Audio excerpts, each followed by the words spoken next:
Thank you very much, Madam Chairperson. Excellencies, distinguished delegates, representatives of indigenous peoples and organizations, friends and colleagues. It is a great honor for me and a privilege to share these words with you in such a historic gathering.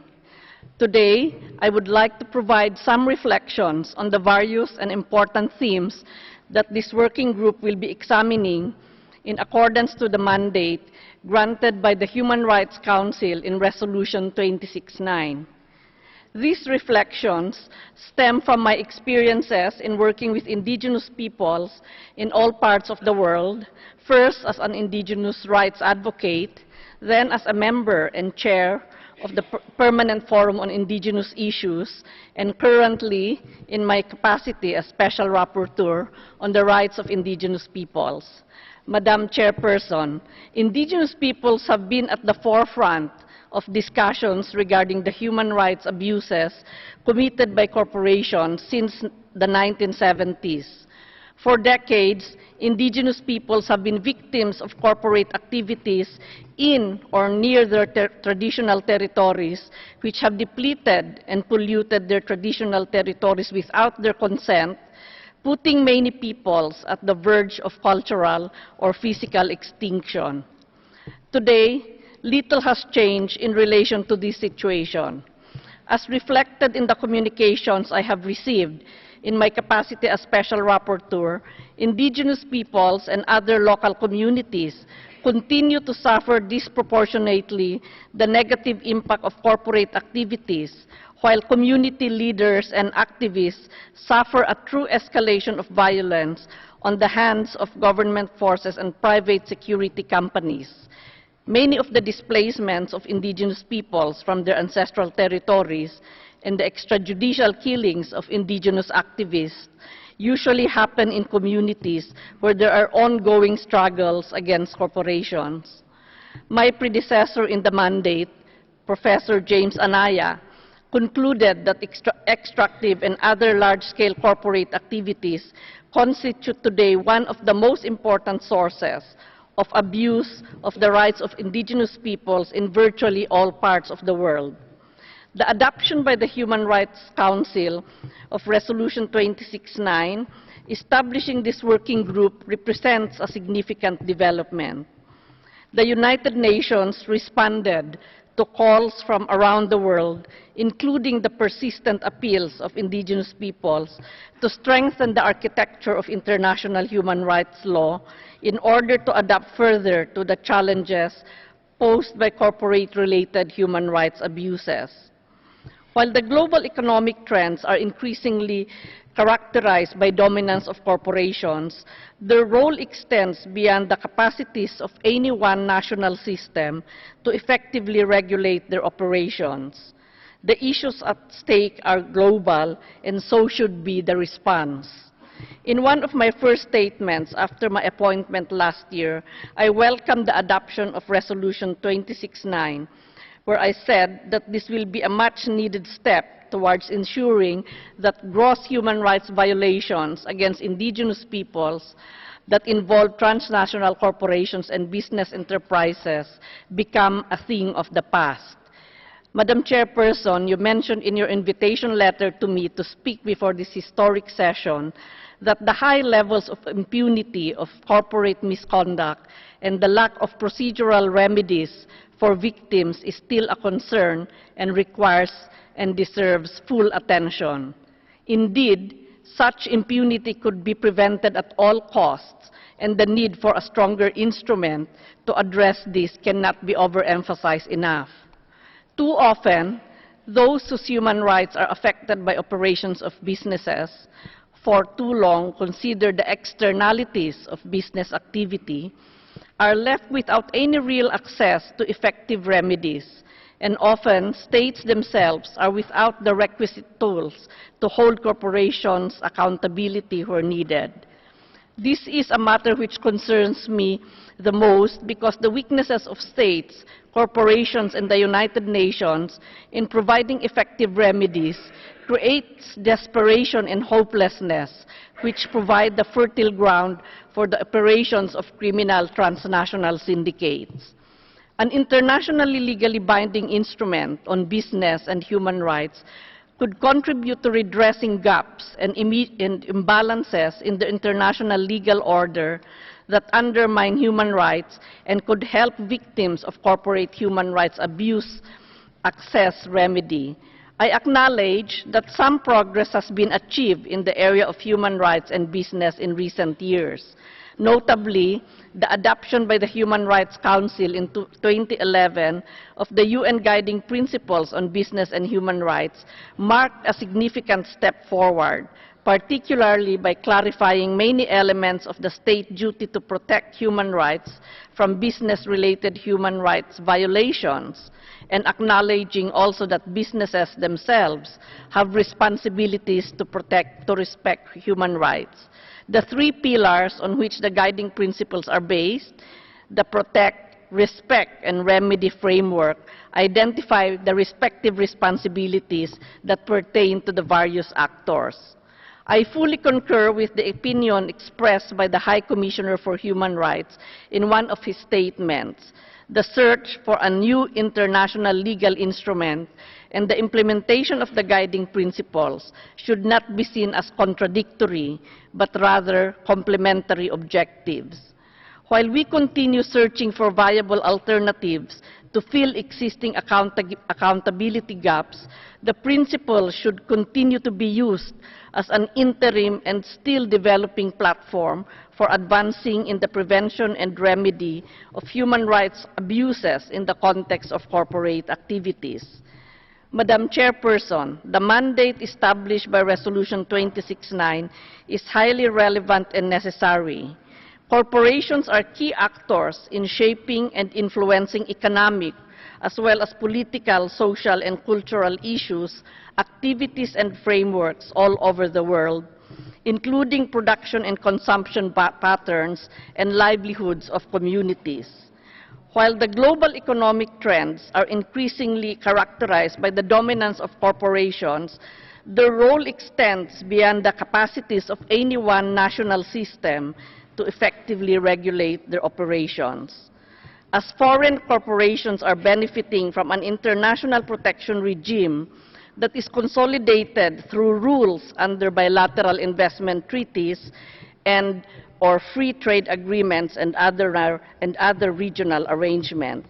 This system is enabled through an investor-state dispute settlement mechanism and far-reaching rules for recognition and enforcement of arbitral awards. Reform of the international investment protection regime, including the substance of the treaties and the investor-state dispute settlement mechanism, is emerging as an issue of concern for both developing and developed countries. What we see more and more is that foreign investors and transnational corporations are provided with very strong rights and extremely strong enforcement mechanisms. On the other hand, global and national rules dealing with responsibilities of corporations and other forms of businesses are characterized by the form of soft law. They fall short of legally binding instruments that allow for achieving balance in the rights and responsibilities of these actors. We face a context where corporations still lack international legal responsibility commensurate with their role and influence in international and domestic affairs. At the same time, there are gaps in the international legal framework in regard to the duty to protect human rights and access to remedy. The last pillar under the UN Guiding Principles on access to effective remedy acknowledged the limitations of national remedies and the need for more clarity in regard to access to effective remedies. An international legally binding instrument would significantly help in establishing the much-needed balance in the international system of rights and obligations with regard to corporations and host governments. Also, it could potentially benefit various stakeholders, not only victims of human rights abuse. Businesses that already respect human rights and are engaged in best practice development have a clear interest in supporting and helping develop this instrument. The mandate of the open-ended Intergovernmental Working Group on internationally legally binding instrument on transnational corporations and other business enterprises with respect to human rights is to regulate in international human rights law the activities of transnational corporations and other business enterprises. Most cases in the area of civil litigation against companies involve issues of economic, social, and cultural rights and environmental damage. As such, the instrument is expected to take into account the principles of indivisibility and interdependence of all human rights. UN Resolution 269 takes us one step further along this pathway towards strengthening the system of human rights law, and this opportunity for the Intergovernmental Working Group must be seized upon to address two urgent global realities. The first being access to remedies, and the second relating to the need to uphold the primacy of human rights in the context of business activities.